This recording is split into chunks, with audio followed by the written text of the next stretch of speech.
कृषि कृषि की दृष्टि से भारत एक महत्वपूर्ण देश है। इसकी 2/3 जनसंख्या कृषि कार्यों में संलग्न है। कृषि एक प्राथमिक क्रिया है जो हमारे लिए अधिकांशतः खाद्यान्न उत्पन्न करती है। खाद्यान्नों के अतिरिक्त यह विभिन्न उद्योगों के लिए कच्चा माल भी पैदा करती है। इसके अतिरिक्त कुछ उत्पाद जैसे चाय, कॉफी, मसाले इत्यादि का भी निर्यात करती हैं। क्या आप कृषिगत कच्चे माल पर आधारित कुछ उद्योगों के नाम बता सकते हैं? कृषि के प्रकार। कृषि हमारे देश के प्राचीन आर्थिक क्रिया है। पिछले हजारों वर्ष के दौरान भौतिक, पर्यावरण, प्रौद्योगिकी और सामाजिक सांस्कृतिक रीति रिवाजों के अनुसार खेती करने की क्रियाविधि में सार्थक परिवर्तन हुए हैं, जिनका निर्वाह खेती से लेकर वाणिज्य खेती तक कृषि के अनेक प्रकार हैं। वर्तमान समय में भारत के विभिन्न भागों में निम्नलिखित प्रकार की कृषि यंत्र अपनाए गए हैं। जीविका निर्वाह कृषि। इस प्रकार की कृषि भारत के कुछ भागों में अभी भी की जाती है। प्रारंभिक जीवन निर्वाह कुछ कृषि भूमि के छोटे टुकड़ों पर आदिम कृषि औजारों जैसे लकड़ी के हल, दाव और खुदाई करने वाली छड़ी तथा परिवार अथवा समुदाय श्रम की मदद से की जाती है। इसी प्रकार की कृषि प्रायः मानसून, मृदा की प्राकृतिक उर्वरता और फसल उगाने के लिए अन्य पर्यावरणीय परिस्थितियों की उपयुक्तता पर निर्भर करती है। यह कर्तन दहन प्रणाली स्लैश एंड बर्न कृषि है। किसान जमीन के टुकड़ों साफ करके उन पर अपने परिवार के भरण पोषण के लिए अनाज व अन्य खाद्य फसल उगाते हैं। जब मृदा की उर्वरता कम हो जाती है तो किसान उस भूमि के टुकड़े से स्थानांतरित हो जाते हैं और कृषि के लिए भूमि का दूसरा टुकड़ा साफ करते हैं। कृषि के लिए इस प्रकार के स्थानांतरण से प्राकृतिक प्रक्रियाओं द्वारा मिट्टी की उर्वरता शक्ति बढ़ जाती है। चूंकि किसान उर्वरक अथवा अन्य आधुनिक तकनीकों का प्रयोग नहीं करते हैं, इसीलिए इस प्रकार की कृषि में उत्पादकता कम होती है।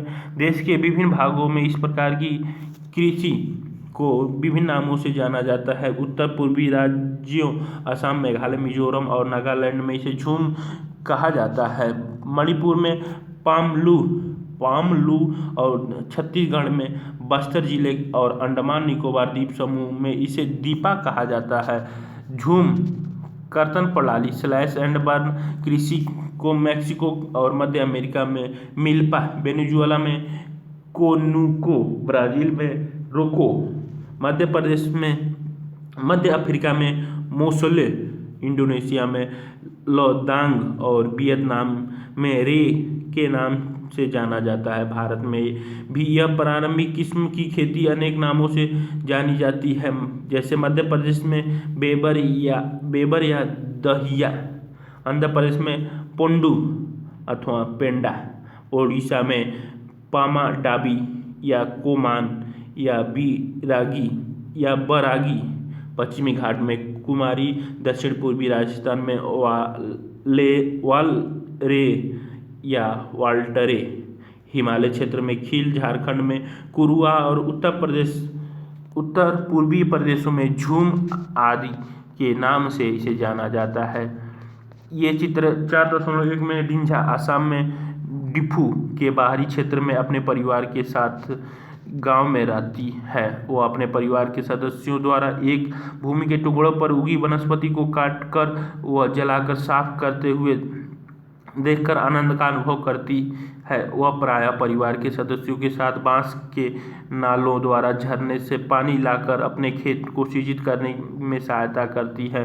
वह अपने परिस्थान से लगाव रखती है और जब तक संभव हो यहाँ रहना चाहती है, परंतु इस छोटी बच्ची को अपने खेत में मिट्टी की घटती उर्वरता के बारे में कुछ भी पता नहीं है, जिसके कारण उसके परिवार को अगले वर्ष नई भूमि के टुकड़ों की तलाश करनी होगी। क्या आप बता सकते हैं कि रिंझा का परिवार किस प्रकार की कृषि कर रहा है? क्या आप उन फसलों के नाम बता सकते हैं जो इस प्रकार की कृषि में उगाई जाती है? गहन जीविका कृषि। इस प्रकार की कृषि उन क्षेत्रों में की जाती है जहां भूमि पर जनसंख्या का दबाव अधिक होता है। यह श्रम गहन खेती है जहां अधिक उत्पादन के लिए अधिक मात्रा में जैव रासायनिक निवेशों और सिंचाइयों का प्रयोग किया जाता है। क्या आप भारत के कुछ राज्यों के नाम बता सकते हैं जहां इस प्रकार की कृषि की जाती है? भू-स्वामित्व में विरासत के अधिकार के कारण पीढ़ी दर पीढ़ी जोत का आकार छोटा और अलाभप्रद होता जा रहा है और किसान वैकल्पिक रोजगार न होने के कारण सीमित भूमि में अधिकतम पैदावार लेने की कोशिश करते हैं। अतः कृषि भूमि पर बहुत अधिक दबाव है। वाणिज्यिक कृषि इस प्रकार की कृषि के मुख्य लक्षण आधुनिक निवेशों जैसे अधिक पैदावार देने वाले बीजों, रासायनिक उर्वरकों और कीटनाशकों के प्रयोग से उच्च पैदावार प्राप्त करना है। कृषि के वाणिज्यीकरण का स्तर विभिन्न प्रदेशों में अलग अलग है। उदाहरण के लिए हरियाणा और पंजाब में चावल वाणिज्य की एक फसल है, परंतु उड़ीसा में यह जैविक फसल है। क्या आप उन फसलों के कुछ उदाहरण दे सकते हैं जो एक प्रदेश में वाणिज्यिक फसल के रूप में और दूसरे प्रदेश में जीविका फसल के रूप में उगाई जाती है? रोपण कृषि भी एक प्रकार की वाणिज्यिक खेती है। इस प्रकार की खेती में लंबे चौड़े क्षेत्रों में एकल फसल बोई जाती है। रोपण कृषि उद्योग और कृषि के बीच एक अंतःपृष्ठीय इंटरफेस है। रोपण कृषि व्यापक क्षेत्र में की जाती है जो अत्यधिक पूंजी और श्रमिकों की सहायता से की जाती है। इससे प्राप्त सारा उत्पादन उद्योग में कच्चे माल के रूप में प्रयोग होता है। भारत में चाय, कॉफी, रबड़, गन्ना, केला इत्यादि महत्वपूर्ण रोपण फसलें हैं। असम और उत्तरी बंगाल में चाय, कर्नाटक में कॉफी वहाँ की मुख्य रोपण फसलें हैं। चूंकि रोपण कृषि में उत्पादन बिक्री के लिए होता है। चित्र 4.2 में भारत के दक्षिणी भाग में केले की रोपण कृषि। ये चित्र 4.3 में उत्तर पूर्व में बांस की कृषि। इसीलिए इसके विकास में परिवहन और संचार साधन में संबंधित उद्योग और बाजार महत्वपूर्ण योगदान देते हैं। शास्य प्रारूप अपने भारत के भौतिक विविधताओं और संस्कृतियों की बहुल्यताओं के संबंध में अध्ययन किया है। ये देश में कृषि पद्धति और शास्य प्रारूपों में प्रतिबिंबित होता है। इसीलिए देश में बोई जाने वाली फसलों में अनेक प्रकार के खाद्यान्न और रेशे वाली फसलें, सब्जियां, फल, मसाले इत्यादि शामिल हैं। भारत में 3 शास्य ऋतुएं हैं जो इस प्रकार हैं: रबी, खरीफ और जायद। रबी फसलों को शीत ऋतु में अक्टूबर से दिसंबर के मध्य बोया जाता है और ग्रीष्म ऋतु में अप्रैल से जून के मध्य काटा जाता है। गेहूं, जौ, मटर, चना और सरसों के कुछ मुख्य रबी फसलें हैं। यद्यपि ये फसलें देश के पश्चिमी भाग में बोई जाती हैं। उत्तर और उत्तर पश्चिमी राज्य जैसे पंजाब, हरियाणा, हिमाचल प्रदेश, जम्मू कश्मीर, उत्तराखंड और उत्तर प्रदेश गेहूं और अन्य रबी फसलों के उत्पादन के लिए महत्वपूर्ण राज्य हैं। शीत ऋतु में शीतोष्ण पश्चिमी विक्षोभ से होने वाली वर्षा इन फसलों के लिए अधिक उत्पादन में सहायक होती है। पंजाब, हरियाणा, पश्चिमी उत्तर प्रदेश और राजस्थान के कुछ भागों में हरित क्रांति की सफलता भी उपयुक्त रबी फसलों की वृद्धि में एक महत्वपूर्ण कारक है। खरीफ फसलें देश के विभिन्न हिस्सों में मानसून के आगमन के साथ बोई जाती है और सितंबर अक्टूबर में काट ली जाती है। इस ऋतु में बोई जाने वाली मुख्य फसलें में चावल, मक्का, ज्वार, बाजरा, तूर, अरहर, मूंग, उड़द, कपास, जूट, मूंगफली और सोयाबीन शामिल है। चावल की खेती मुख्य रूप से असम, पश्चिम बंगाल, ओडिशा, आंध्र प्रदेश, तेलंगाना, तमिलनाडु, केरल और महाराष्ट्र, विशेषकर कोंकण तटीय क्षेत्रों, उत्तर प्रदेश और बिहार में की जाती है। पिछले कुछ वर्षों में चावल पंजाब और हरियाणा में बोई जाने वाली महत्वपूर्ण फसल बन गई है। असम, पश्चिम बंगाल और ओडिशा में धान की 3 फसलें आस, अमन और बोरा बोई जाती हैं। रबी और खरीफ फसल ऋतुओं के बीच ग्रीष्म ऋतु में बोई जाने वाली फसलों को जायद कहा जाता है। जायद ऋतु में मुख्यतः खरबूजे, तरबूजे, खीरे, सब्जियों और चारे की फसल की खेती की जाती है। गन्ने की फसल को तैयार होने में लगभग 1 वर्ष लगता है।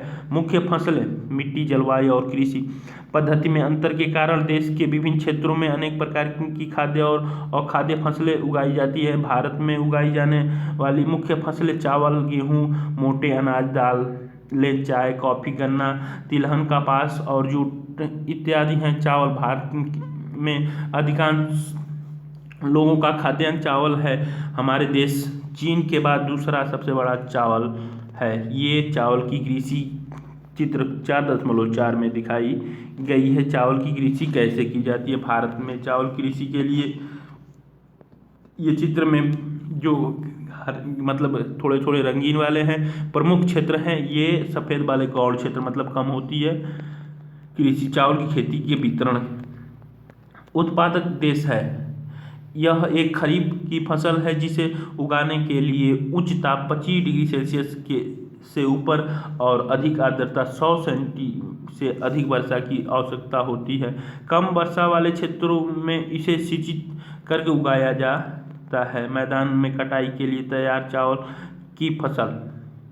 चावल उत्तर और उत्तर पूर्वी मैदानों, तटीय क्षेत्रों और डेल्टाई प्रदेशों में उगाया जाता है। नहरों के जाल और नलकूपों की सघनता के कारण पंजाब, हरियाणा, पश्चिम उत्तर प्रदेश और राजस्थान के कुछ कम वर्षा वाले क्षेत्रों में चावल की फसल उगाना संभव हो पाया है। गेहूँ भारत की दूसरी सबसे महत्वपूर्ण खाद्य फसल है जो देश के उत्तर और उत्तर पश्चिम भागों में पैदा की जाती है। रबी की फसल को उगाने के लिए शीत ऋतु और पकने के समय खिली धूप की आवश्यकता होती है। इसे उगाने के लिए सामान्य रूप से वितरित 50 से 75 सेंटीमीटर वार्षिक वर्षा की आवश्यकता होती है।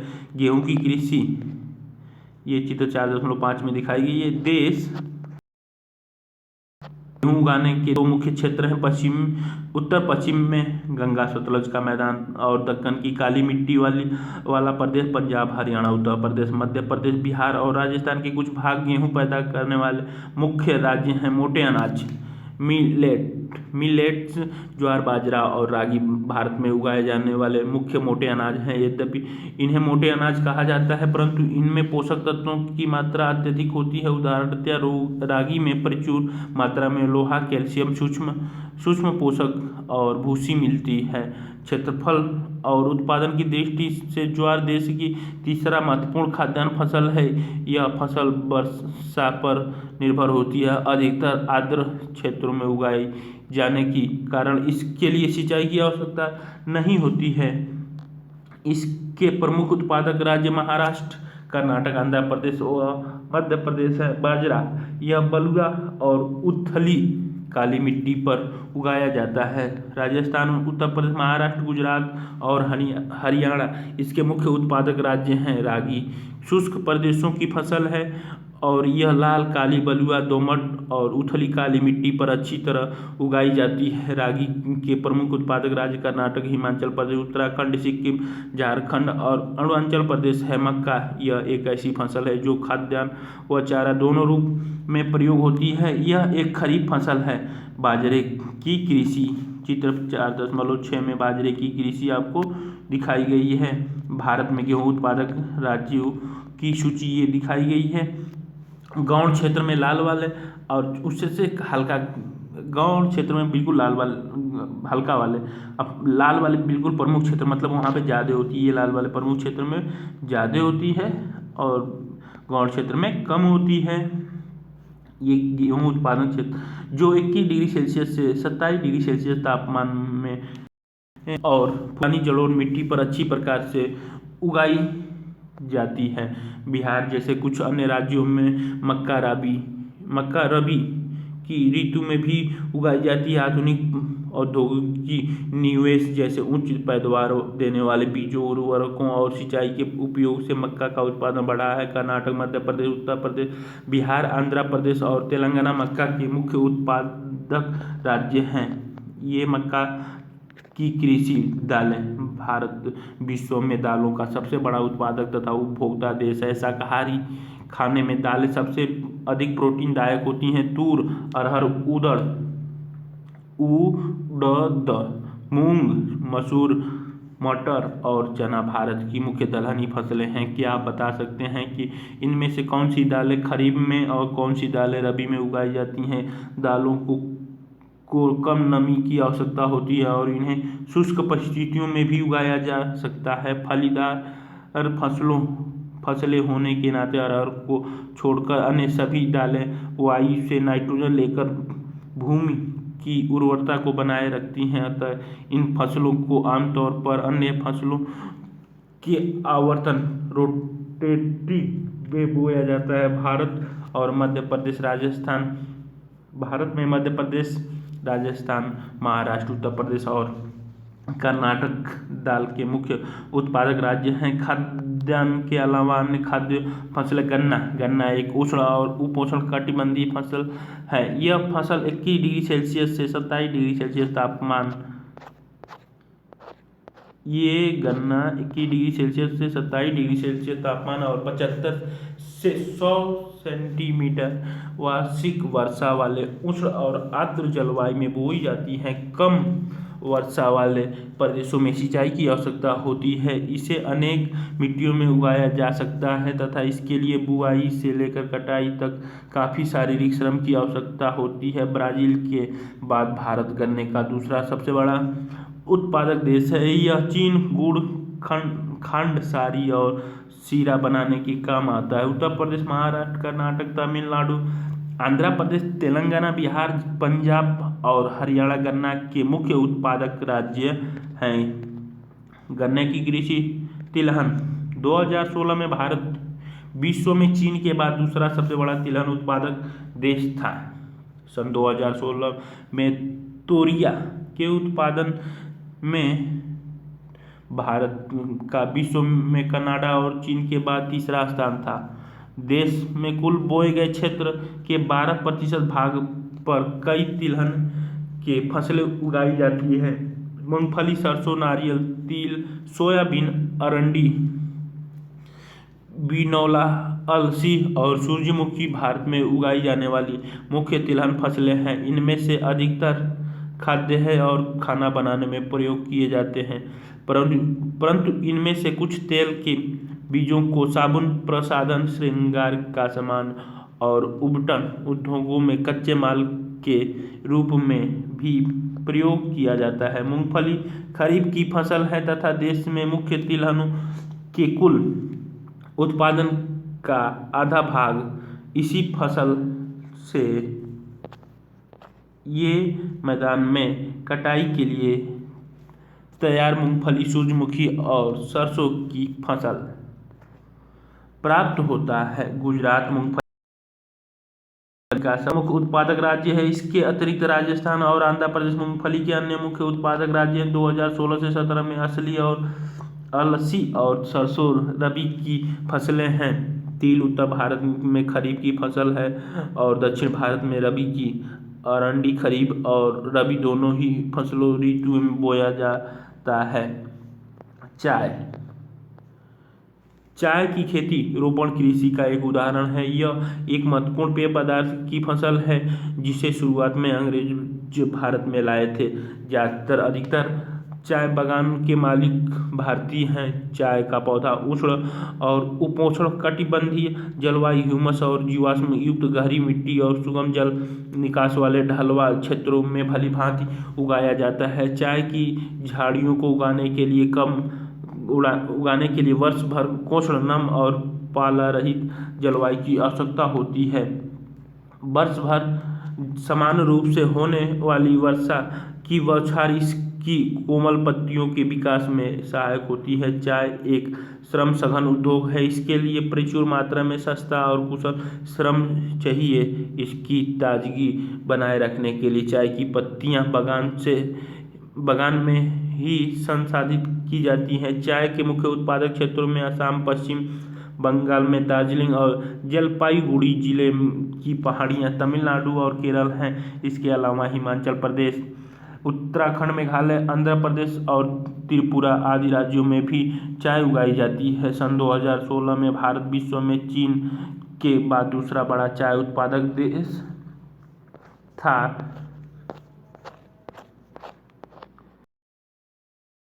की जाती है। ऐसे चाय की पत्तियों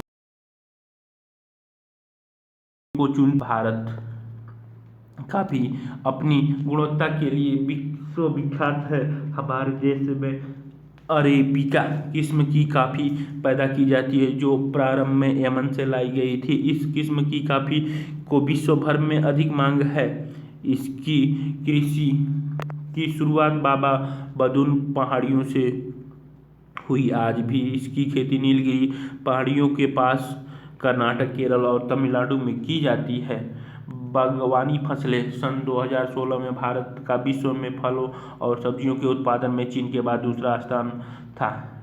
भारत उष्ण और शीतोष्ण कटिबंधीय दोनों ही प्रकार के फसलों का उत्पादन है। भारतीय फलों इनमें आंध्र प्रदेश, महाराष्ट्र, तेलंगाना, उत्तर प्रदेश और पश्चिम बंगाल के आम, नागपुर और चेरापूंजी, मेघालय के संतरे, केरल, मिजोरम, महाराष्ट्र और तमिलनाडु के केले, उत्तर प्रदेश और बिहार की लीची, मेघालय के अनानास, आंध्र प्रदेश और तेलंगाना और महाराष्ट्र के अंगूर तथा हिमाचल प्रदेश और जम्मू कश्मीर के सेब, नाशपाती, खुबानी और अखरोट की विश्व भर में बहुत मांगे हैं।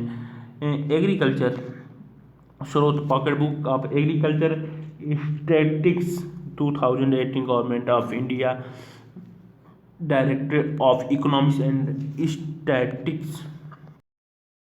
ये अखरोट, सेब और अनार भारत में मटर, फूल गोभी, प्याज, बंद गोभी, टमाटर और बैगन, आलू उत्पादक। खाद्य पदार्थ सब्जियां के कुछ कृषि मटर, फूल गोभी, टमाटर और बैगन। रबड़ भूमध्य रेखीय क्षेत्रों की फसल है परंतु विशेष परिस्थितियों में उष्ण और उपोष्ण क्षेत्रों में भी उगाई जाती है। इसको 200 सेमी से अधिक वर्षा और 25 डिग्री सेल्सियस से अधिक तापमान वाली नम और आर्द्र जलवायु की आवश्यकता होती है। रबड़ एक महत्वपूर्ण कच्चा माल है जो उद्यानों में प्रयुक्त होता है। इसे मुख्य रूप से केरल, तमिलनाडु, कर्नाटक, अंडमान निकोबार द्वीप समूह और मेघालय के गारो पहाड़ियों में उगाया जाता है। उन क्रियाकलाप उन वस्तुओं की सूची बनाइए जो रबड़ से बनती है और हम इनका प्रयोग करते हैं। रेशेदार फसलें कपास, जूट, सन और प्राकृतिक रेशम प्रकृति में उगाई जाने वाली 4 मुख्य रेशेदार फसलें हैं। इनमें से पहली 3 मिट्टी में फसलें उगाने से प्राप्त होती हैं और चौथी रेशम के कीड़े को कोकून से प्राप्त होता है। चौथी रेशम की कीड़ कोकून से प्राप्त होता है जो मलबरी पेड़ की हरी पत्तियों पर पालते हैं। रेशम उत्पादन के लिए रेशम के कीड़ों को पालन रेशम उत्पादन सेरीकल्चर कहा जाता है। रेशम उत्पादन यानी सेरीकल्चर। कपास भारत को कपास के पौधों का मूल स्थान माना जाता है। सूती कपड़ा उद्योग में कपास का मुख्य कच्चा माल है। कपास उत्पादन में भारत का विश्व में चीन के बाद दूसरा स्थान है। 2016 दक्कन पठार के शुष्क उत्तर भागों में काली मिट्टी कपास उत्पादन के लिए उपयुक्त मानी जाती है। इस फसल को उगाने के लिए उच्च तापमान, हल्की वर्षा या सिंचाई, 210 पाला रहित दिन और खिली धूप की आवश्यकता होती है। यह खरीफ की फसल है और इसे कपास की कृषि, ये चित्र 4.14 में कपास की कृषि पककर तैयार होने से 6 से 8 महीने लगते हैं। महाराष्ट्र, गुजरात, मध्य प्रदेश, कर्नाटक, आंध्र प्रदेश, तेलंगाना, तमिलनाडु, पंजाब, हरियाणा और उत्तर प्रदेश कपास के मुख्य उत्पादक राज्य हैं। जूट को सुनहरा रेशा कहा जाता है। जूट की फसलें बाढ़ के मैदान में जल निकास वाली उर्वरक मिट्टी में उगाई जाती हैं जहां हर वर्ष बाढ़ से आई नई मिट्टी जमा होती रहती है। इसके बढ़ने के समय उच्च तापमान की आवश्यकता होती है। पश्चिम बंगाल, बिहार, असम और ओडिशा तथा मेघालय जूट के मुख्य उत्पादक राज्य हैं। इसका प्रयोग बोरियां, चटाई, रस्सी, तंतु व धागे, गलीचे और दूसरी दस्तकारी की वस्तुएं बनाने में किया जाता है। इसकी उच्च लागत के कारण और कृत्रिम रेशम की पैकिंग सामग्री विशेषकर नायलॉन की कीमत कम होने के कारण बाजार में इसकी मांग कम हो रही है। औद्योगिकी और भारत में किसी हजारों वर्षों से की जा रही है परंतु प्रौद्योगिकी और संस्थागत परिवर्तन के अभाव में लगातार भूमि संसाधनों के प्रयोग से कृषि का विकास अवरुद्ध हो जाता है तथा इसकी गति मंद हो जाती है। सिंचाई के साधन का विकास होने के उपरांत भी देश के एक बहुत बड़े भाग में अभी भी किसान खेतीबाड़ी के लिए मानसून और भूमि की प्राकृतिक उर्वरता पर निर्भर है।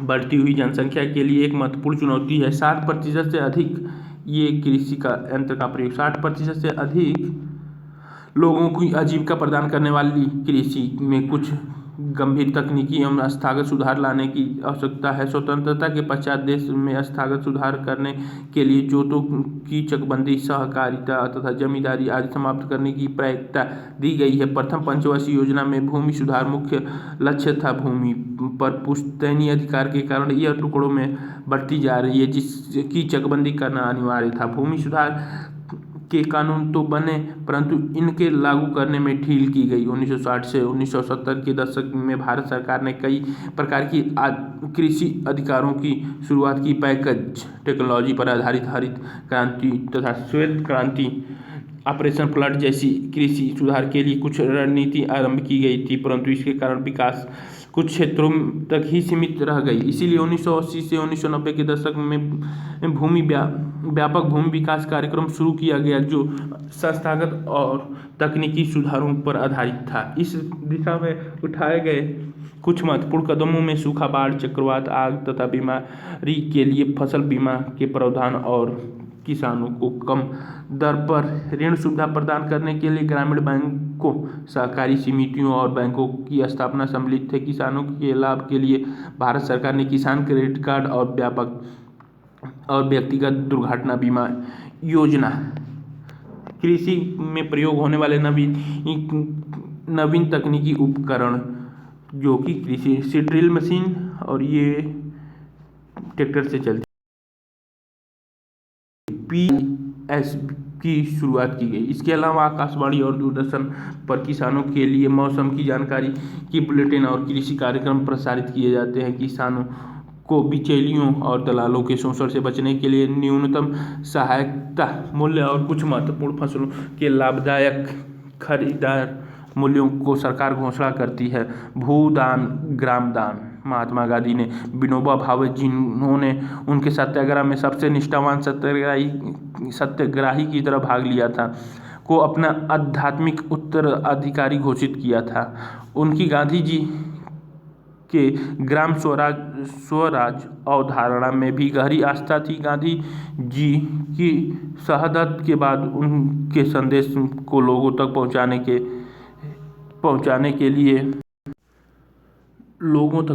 के लिए विनोबा भावे ने लगभग पूरे देश की पदयात्रा की। एक बार जब वे आंध्र प्रदेश के एक गांव के पंचमपल्ली में बोल रहे थे तो कुछ भूमिहीन गरीब ग्रामीणों ने उनसे अपने आर्थिक भरण पोषण के लिए कुछ भूमि मांगी। विनोबा भावे ने उनसे तुरंत कोई वायदा तो नहीं किया था, परंतु उनको आश्वासन दिया कि यदि वे सहकारी खेती करें तो वे भारत सरकार से बात करके उनके लिए जमीन मुहैया करवाएंगे।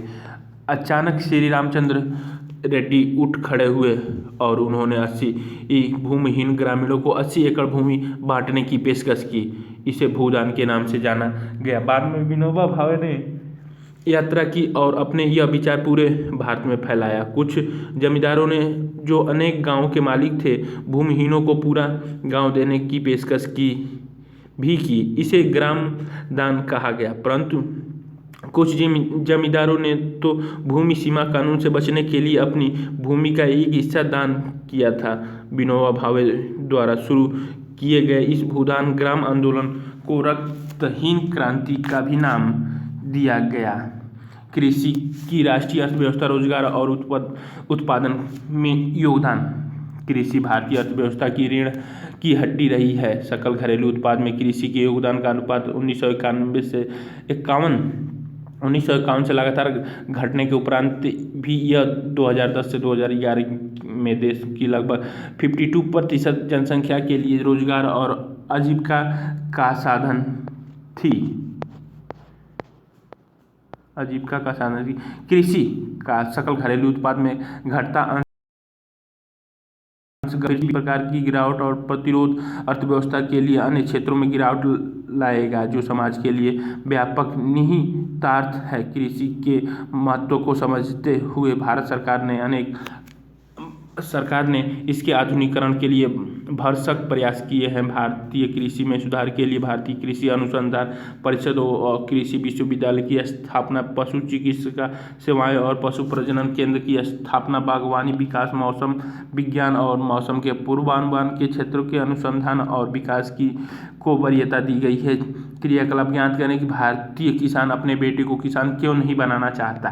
तालिका 4.1 से स्पष्ट होता है कि पिछले वर्षों में सकल घरेलू उत्पाद में वृद्धि हुई है, परंतु इससे देश के पर्याप्त मात्रा में रोजगार के अवसर उपलब्ध नहीं हो रहे हैं। कृषि में विकास दर कम हो रही है, जो कि एक चिंताजनक स्थिति है। वर्तमान में भारतीय किसान को अंतर्राष्ट्रीय प्रतिस्पर्धा से एक बड़ी चुनौती का सामना। भारतीय सकल घरेलू उत्पाद में वृद्धि प्रतिशत खंड कृषि 2012 से 13, 2014 से 15, 2015 से 16 में कृषि 4.2 से घटी 0.2% और 1.1% हो गई। 16 में उद्योग 5.0 तो 5.9, 7.3, सेवाएं 7.8, 10.3, 9.2, सकल घरेलू उत्पाद में 6.6, 7.2 और 7.6। आर्थिक सर्वेक्षण 2016 नोट। ये अंतरिम आंकड़े हैं। कृषि सेक्टर में विशेष रूप से करना पड़ रहा है। रासायनिक उर्वरकों पर सहायकी कम करने से उत्पादन लागत बढ़ रही है। इसके अतिरिक्त कृषि उत्पादों पर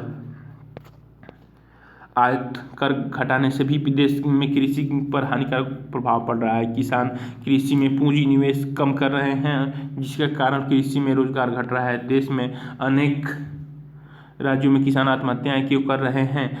अनेक समस्या से जूझ रहे हैं और किसान अनेक समस्या से जूझ रहे हैं और कृषि भूमि घट रही है, तो हम रोजगार के विकल्प अवसर के बारे में सोच सकते हैं।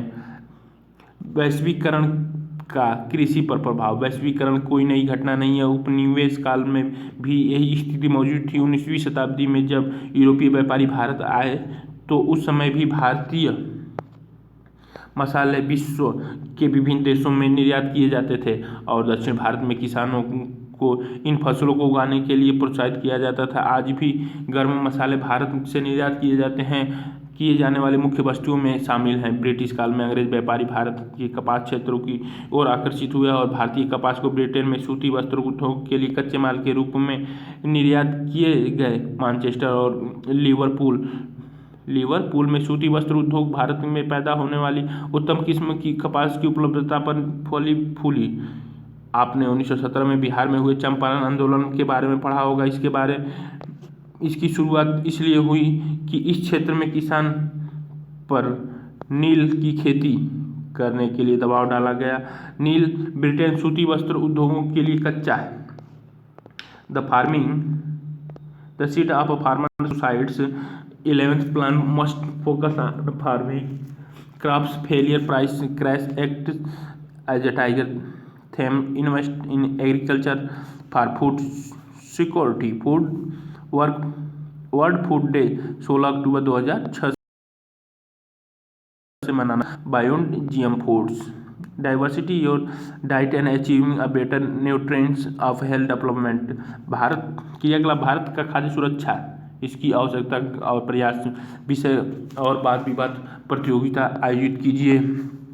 माल्था ये किसान के लिए भड़के क्योंकि उन्हें अपने उपभोग के लिए अनाज उगाने से मना कर दिया गया था। 1990 के बाद वैश्वीकरण के तहत भारतीय किसानों को कई नई चुनौतियों का सामना करना पड़ा रहा है।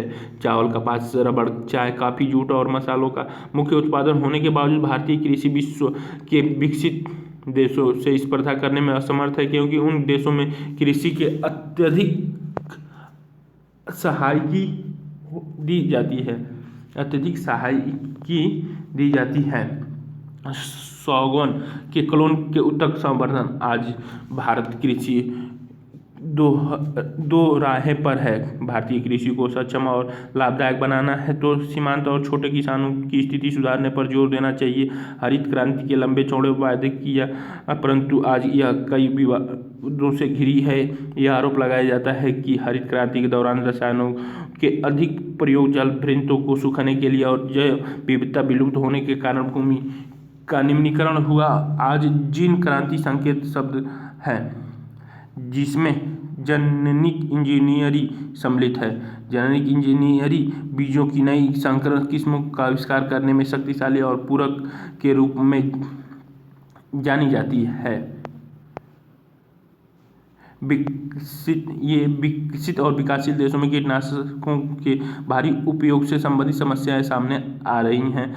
क्या आप भारत में व्यापक रूप से प्रयुक्त जीन संशोधित बीजों के नाम बता सकते हैं? वास्तव में कार्बनिक ऑर्गेनिक कृषि का आज अधिक प्रचलन है क्योंकि यह उर्वरकों और कीटनाशक जैसे कारखानों में निर्मित रसायनों की बिना की जाती है, इसलिए पर्यावरण पर इसका नकारात्मक प्रभाव नहीं पड़ता। कुछ अर्थशास्त्री यह भी मानना है कि बढ़ती जनसंख्या के कारण घटते आकार के जोत पर यदि खाद्यान्नों की खेती होती जा रही तो भारतीय किसानों की भविष्य अंधकारमय है। भारत का लगभग 83.3 करोड़ लोग लगभग 25 करोड़ हेक्टेयर भूमि पर निर्भर हैं। इसी प्रकार एक व्यक्ति के हिस्से में औसतन आधा हेक्टेयर से भी कम कृषि भूमि आती है। भारतीय किसानों को स्वावलंबन करना चाहिए और खाद्यान्नों के स्थान पर कीमती फसलों उगानी चाहिए। इससे आमदनी अधिक होगी और इसके साथ पर्यावरण निम्नीकरण में कमी आएगी। फलों, औषधीय पौधों, बायोडीजल फसलों, जोट-रोपा और जोजोबा फूलों और सब्जियों को उगाने के लिए चावल या गन्ने से बहुत कम सिंचाई की आवश्यकता होती है। भारत में जलवायु विविधता का विभिन्न प्रकार की कीमती फसलें उगाकर उपयोग किया जा सकता है। कि फसलें को उगाकर शास्य रूप में परिवर्तन का अर्थ होगा कि भारत में खाद्य पदार्थों का आयात करना पड़ेगा। 1960 के दशक में इसे एक आपदा के रूप में देखा गया होता, परंतु यदि हम कीमती फसलों के उत्पाद निर्यात करके खाद्यान्न आयात करते हैं तो हम भी चिली, इजराइल और इटली की अर्थव्यवस्था के अनुकरण करेंगे, जो विभिन्न कृषि उत्पाद, फल, शराब, जैतून, बीज, विशेषकर बीज निर्यात करके खाद्य पदार्थ आयात करते हैं। क्या हम यह खतरा मोल लेने को तैयार हैं? इस विषय में वाद विवाद कीजिए।